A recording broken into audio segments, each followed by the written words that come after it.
नमस्कार. कसे आहात तुम्ही सगळेजण? सगळ्यांना माझा नमस्कार. हे बघा, आता आपण एक ब्लाऊज कटिंग करणार आहोत. ब्लाऊज कटिंग करण्याच्या आधी मी तुम्हाला एक गोष्ट सांगते. कधी पण कटिंग शिकायची असते ना, तर जास्तीत जास्त पेपरवर कटिंग करायची. त्याने काय होतं, आपला कॉन्फिडन्स वाढतो आणि कापडचं जास्त नुकसानही होत नाही. हे बघा, आता मी तुम्हाला ना मापे दाखवते. हे बघा, तुम्हाला दिसत आहेत का व्हिडिओवरती? हे बघा, छाती आहे आपली 38 इंचाची, उंची आहे 14 इंच, चेस्ट आहे आपली 38, कमर आहे आपली 33 इंचाची, शोल्डर आहे 5 इंच, आर्महोल आहे 5.25, पुढचा गळा आहे 6.5 इंच, मागचा गळा आहे 11 इंच. जे योकचं माप आहे 2 आणि 2.5 आहे. बाहीची लांबी आहे 9 इंच, बाही राऊंड आहे 5.5. अशा पद्धतीने हे माप आहे. ठीक आहे. तर चला आता आपण ब्लाऊजची कटिंग करूया. तुम्हाला मी माप दाखवते. हे बघा, आता कधी पण आपल्याला एक सरळ लाईन मारून घ्यायची आहे आणि कापड घेताना किंवा पेपर कटिंग करताना डबल फोल्डेड कपडा घ्यायचा आहे आणि फोल्डची जी बंद बाजू आहे ती आपल्या बाजूने ठेवायची. हे बघा, आता ब्लाऊजची उंची आहे आपली 14 इंच, त्याच्यात आपल्याला 1 इंच मिळवायचं आहे. तुमची ब्लाऊजची कितीही उंची असली त्याच्यात आपल्याला 1 इंच मिळवायचं आहे, कारण की अर्धा इंच हे पाठीच्या भागाने आणि अर्धा इंच हे शोल्डरच्या साईडने शिलाईमध्ये जातं. त्यामुळे उंचीमध्ये आपल्याला 1 इंच मिळवून घ्यायचे आहे आणि सरळ लाईन मारून घ्यायची आहे. नेहमी पट्टीचा वापर करा सरळ लाईन मारण्यासाठी. हे बघा, अशा पद्धतीने सरळ लाईन मारून घ्यायची आहे. त्यानंतर आता आपण तुम्हाला शोल्डरचं माप टाकून दाखवते. हे बघा, शोल्डर आहे आपलं 5 इंचाचं, तर आपण आता 5वर मार्किंग करणार आहोत. डीप गळा आहे म्हणून शोल्डर आपण 5 इंच घेतलं आहे. हे बघा, इथे पण आपल्याला खाली 5 इंचावर एक मार्किंग करून घ्यायची आहे आणि आपला आर्महोल आहे 5.25 इंचाचा. हे बघा, आर्महोल आपला 5.25 इंचाचा आहे. आता ही आपण एक सरळ लाईन जोडून घेऊया. मेजर टेपच्या ऐवजी पट्टीचा वापर करा नेहमी. हे बघा, आता आपण ही अशी सरळ लाईन जोडून घेऊया. आता आपण इथे छातीचं माप टाकूया. आपली छाती आहे 38 इंचाची. ओके, आपल्याला छातीचा 38 इंचाची छाती आहे, त्याचा आपल्याला चौथा भाग काढायचा आहे. म्हणजे 38ला आपण 4ने भागलं तरी आपलं माप आपल्याला येते. हे बघा, 9.5 इंच आपला हा 38चा चौथा भाग येतो. हे बघा, 9.5 वरती एक आपल्याला निशाण मारायचे आहे आणि 1.5 इंच आपल्याला मार्जिन घ्यायचे आहे. जर तुम्ही नवीन सुरुवातीला शिकत असाल तर 2.25 किंवा 2ही घेऊ शकता, कारण की शिवण्यामध्ये कमी जास्त होऊ शकते म्हणून. नंतर तुम्ही परफेक्ट झाला तर 1.5 इंच मार्जिन ही सफिशियंट असते. हे बघा, आता आपण तिथे सरळ लाईन मारून घेणार आहोत आणि आता आपण छातीच्या चौथ्या भागावर एक निशाण टाकतं. थोडंसं वरती झालेलं आहे. हे बघा, इथे निशाण टाकलं आहे. इथे पण एक निशाण लावून घेते. आता आपल्याला टाकायचं आहे कमरेचं माप. कमर आहे आपली 33 इंच. ठीक आहे, तर 33 इंचाचा आपल्याला चौथा भाग करायचा आहे. 4 भाग करायचे आहे. तर आपण हे तुम्ही त्याला मेजर टेप 4 वेळेस गुंडाळू शकता किंवा तसंही ते माप दिसतं. तर आपलं माप येत आहे 8.25 इंच. 8.25 इंचावर आपल्याला एक मार्किंग करायची आहे. ठीक आहे, आणि 1 इंच आपल्याला पाठीमागच्या टक्ससाठी जोडून घ्यायचे आहे. हे कंपल्सरी आहे. आणि हे 1.5 इंच मार्जिन, जेवढं आपण वरती मार्जिन घेतले तेवढंच सेम मार्जिन खाली घ्यायचं आहे. म्हणजे कमरेचा चौथा भाग, त्याच्यामध्ये 1 इंच मिळवायचं आहे आणि 1.5 इंच आपल्याला शिलाई मार्जिन घ्यायचं आहे. ठीक आहे, इथपर्यंत तुम्हाला समजलं. आता आपण ह्या मार्किंग लाईन जोडून घेऊया. हे बघा, तुम्हाला जर काही डाऊट असेल तर मला नक्की तुम्ही कमेंट करून सांगू शकता. ओके, आता आपण इथे गळ्याचं माप घेऊया. हे जे गळा शेप आहे, आपल्याला गळा रुंदी आपल्याला आपण जेव्हा शोल्डरचं माप टाकलं की ॲटोमॅटिकच आपल्याला गळ्याचं माप येतं. आता आपल्याला गळ्याचं माप कमी घ्यायचं आहे. हे बघा, 2.25 इंच माझा गळा शेप घेते, कारण की माझं ह्या ब्लाऊजची डीप नेक आहे. जवळजवळ 11 इंचाचा गळा आहे त्याच्या आणि पाठीमागूनही रुंद आहे, म्हणून आपण 2.25 इंच गळा रुंदी घेतले आणि 5.25 इंच आपला मुंडा आहे. त्याचा आपल्याला मध्य भाग काढायचा आहे. त्याचा मध्य काढून इथे 1.5 इंचाचा आपल्याला एक मार्क करून घ्यायचा आहे आणि आर्महोल राऊंडचा आपल्याला शेप देऊन घ्यायचा आहे. म्हणजे आपल्याला मुंड्याचा शेप देऊन घ्यायचा आहे. हे बघा, हे तिन्ही पॉईंट असे आपण जोडून घेणार आहोत. हे बघा, अशा पद्धतीने आपण यांना जोडून घेणार आहोत. व्हिडिओमध्ये तुम्हाला काय अडचण असेल तर तुम्ही मला नक्की कमेंट करून सांगू शकता. हे बघा, अशा पद्धतीने आपण याला जोडून घेऊया. आता मी तुम्हाला गळ्याचं मार्किंग टाकून दाखवते. हे बघा, 11 इंचावर आपला गळा आहे. 10.5 इंचाचा गळा आहे, तर आपण त्याच्यात पाव इंच अर्धा इंच मिळवणार आहोत, कारण की शोल्डरमध्ये शिलाईसाठी जातं. आणि आपण गळ्याचा जो बॅक शेप आहे तो 2.5 किंवा 2.25 तुम्ही घेऊ शकता. हे बघा, अशा पद्धतीने आपण हा चौकोन बॉक्स तयार करून घेतलेला आहे. हे बघा, गळ्याची इथे तुम्ही अर्धा इंचावर एक माप द्या आणि अशा पद्धतीने तुम्ही गळा शेप देऊ शकता. हे बघा, अशा पद्धतीने गळा शेप देऊ शकता. आणि अजून जर आपल्याला याच्यापेक्षाही थोडा अजून डीप हवा असेल तर आपण इथून असा बाहेर काढायचा आहे. बघा, अजून थोडंसं आपण बाहेरून याला गोल आकार देऊ शकतो. हे बघा, म्हणजे हा अजून पाठीमागचा भाग रुंद होतो.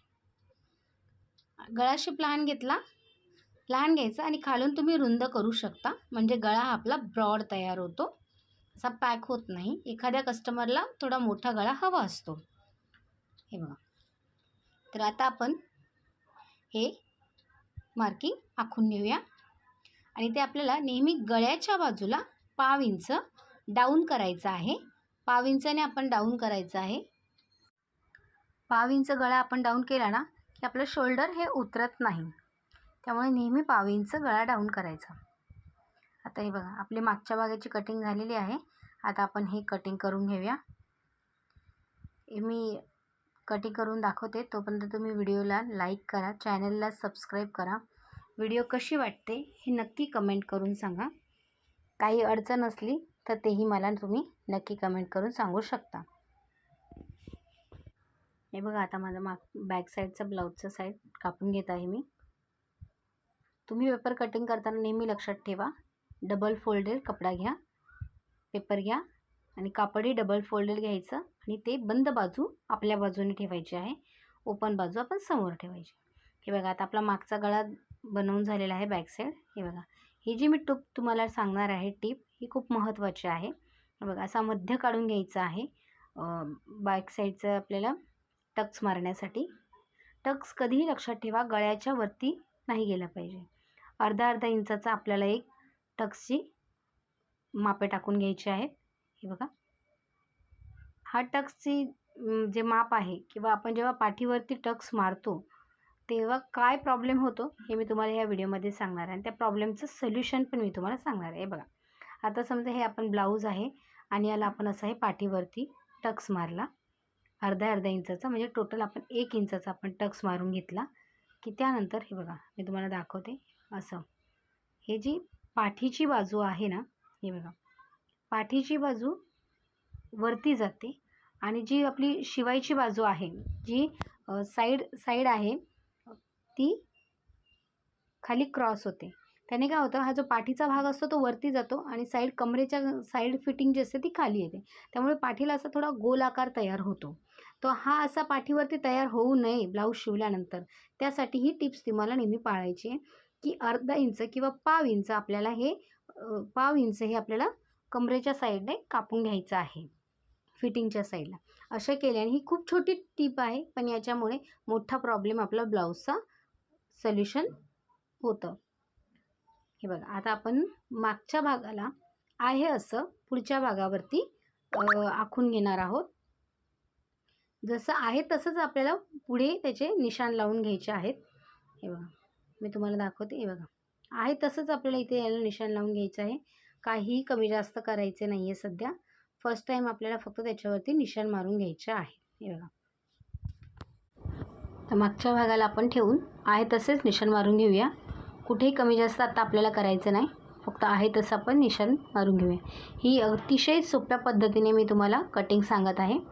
परत मापे टाकण्याऐवजी आपण डायरेक्ट मागच्या भागाला पुढे असं एका पद्धतीने समजा छापून घेणार आहोत, याने डबल काम होत नाही. हे बघा, गळ्याच्या साईडला आपण माप घेणार आहोत, जिथे आपला गळा आहे तिथे आपण निशाण मारून घेणार आहोत आणि हा आता आपण मागचा गळा कापून घेऊया.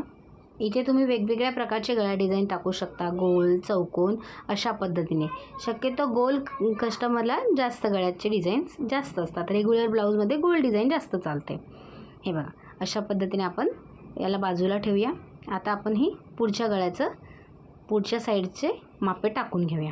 ठीक आहे, हे बघा, आता पुढचा गळा आहे आपला 6.5 इंचचा, म्हणजे 6 इंचचा गळा आहे, अर्धा इंच आपण त्याच्यात माप घेतला आहे आणि 2.5 इंच ही आपली गळा रुंदी आहे. गळा रुंदी नेहमी 2.5 किंवा 2.25 घ्यायची, नाहीतर मग पुढे असं आपला कसं छातीचा भाग थोडा मोठा असतो, त्याच्यामुळे गळा जर लहान घेतला तर खूप टाईट होतं आणि असं फिट बसतं. त्यामुळे गळा रुंदी ही 2.5 ते 2.25 घ्यायची.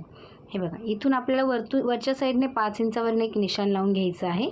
5 इंचावर एक निशाण लावून घ्या आणि हे गळ्या आपण मुंढ्याचा आता एकदा आकार देऊन घेऊया. अशा पद्धतीने हा मुंढा आकार द्यायचा आहे. हे बघा, लाईन मारून घेतलेली आहे मी. हे बघा, इथे 1 इंचावर माप द्यायचं आहे. 1 मिनटं थांबा.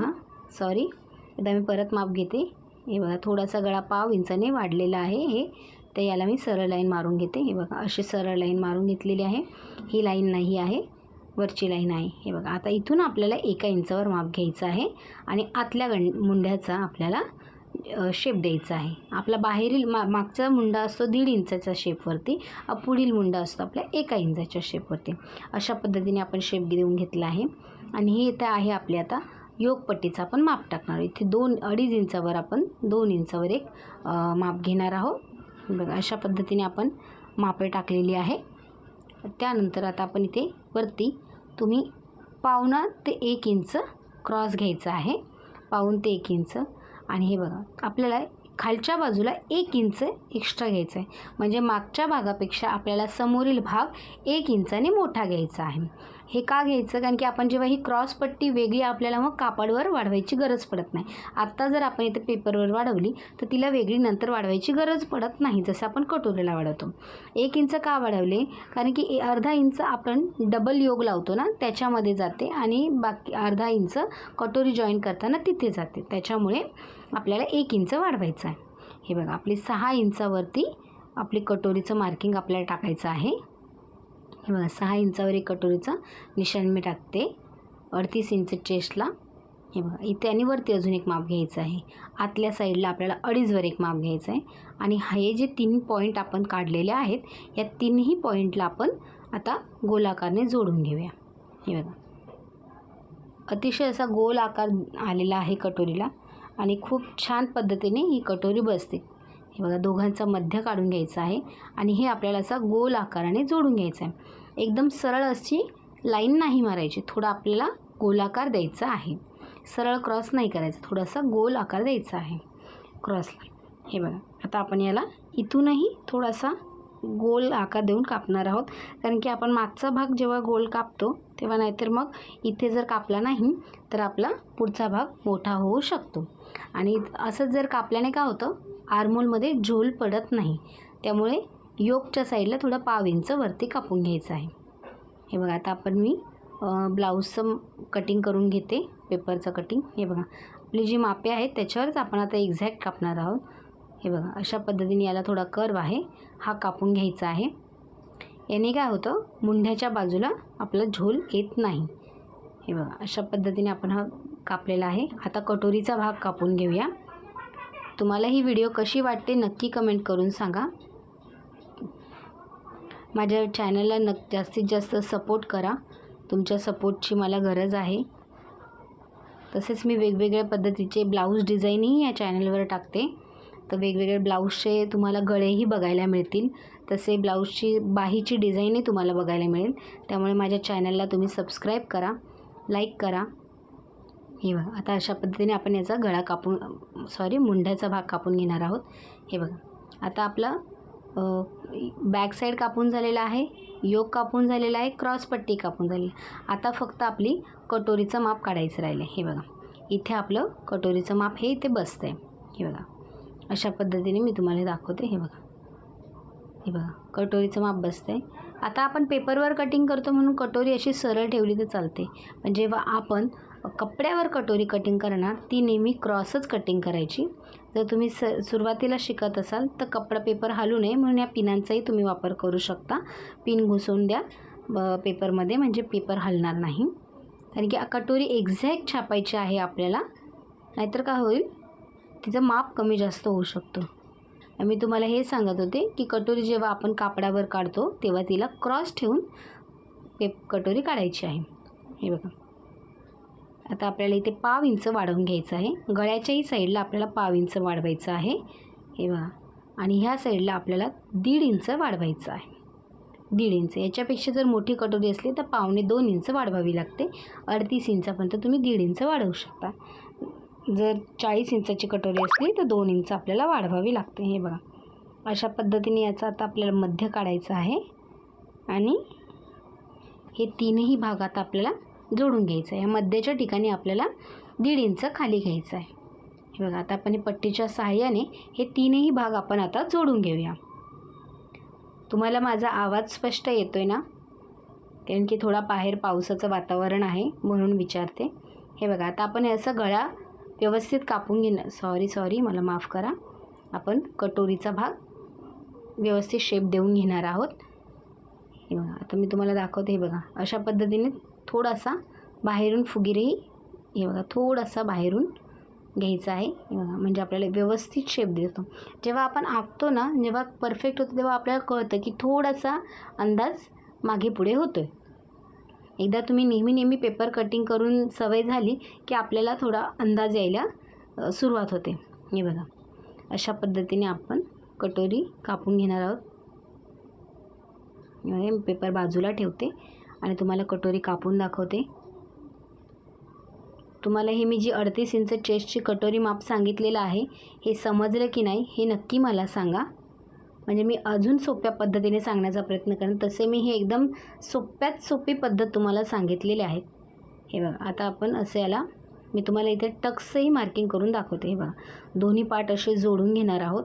हे बघा, दोन्ही पार्ट आपले जोडून घेतले. आता हे बघा, टक्स मार्किंग दाखवते. आपण 1.5 इंच वाढवलेलं आहे, बरोबर. तर आपल्याला टक्स पण 1.5 इंचाचाच टाकायचा आहे. असं नाही की आपण 1.5 इंच वाढवले आणि 1.25 आणि 2चा टक्स टाकतोय, नाही. 1.5 इंच वाढवले, 1.5 इंचाचाच टक्स टाकायचा. आणि जो उभा आहे तो 3.25 इंच टक्स घ्यायचा आहे. म्हणजे याची लांबी 3.25 आणि आडवी आपल्याला 1.5 इंच असा घ्यायचा आहे. हे बघा, अशा पद्धतीने आपल्याला हा टक्स मारून घ्यायचा आहे. मग मी तुम्हाला स्टॅपलरने पिन मारून दाखवते की किती छान अशी गोलाकारमध्ये ही कटोरी आलेली आहे. हे बघा, तुम्हाला मी पलटी करून दाखवते. हे बघा, खूप सुंदर असं कटोरीला पेपरवर तुम्ही बघितलं, खूप सुंदर असं टोक आलेलं आहे. हे बघा, छान अशी तयार झालेली आहे. अजिबात कटोरी चपटी वगैरे काही आले नाही आहे, एकदम गोलाकार आलेला आहे. हे बघा, पेपर बाजूला ठेवते. आता मी तुम्हाला साईड दाखवते. हे बघा, कटोरीची साईड, हा साईडचा योग आहे. हे खालचा क्रॉस झालेला आहे आपला पट्टी. आणि आता आपले हे बॅक आहे. एकदम व्यवस्थित आपण सगळे साईड काढलेले आहेत. स्लीवची कटिंग तुम्हाला मी दुसऱ्या व्हिडिओमध्ये दाखवेन, कारण की ही व्हिडिओ खूप मोठी होत आहे म्हणून स्लीव कटिंग मी नाही दाखवली. हे बघा, ही व्हिडिओ तुम्हाला कशी वाटली नक्की कमेंट करून सांगा. ही 38 इंच चेस्टचं परफेक्ट माप आहे. यावरून तुम्ही कटिंग केले तर ब्लाऊज तुम्हाला छान पद्धतीने बसेल. हे बघा, 38 आणि हे बॅक साईड आहे ब्लाऊजचा. व्हिडिओ कशी वाटली नक्की कमेंट करून सांगा मला. मी तुमच्या सपोर्टची वाट बघत आहे. धन्यवाद. थँक्यू.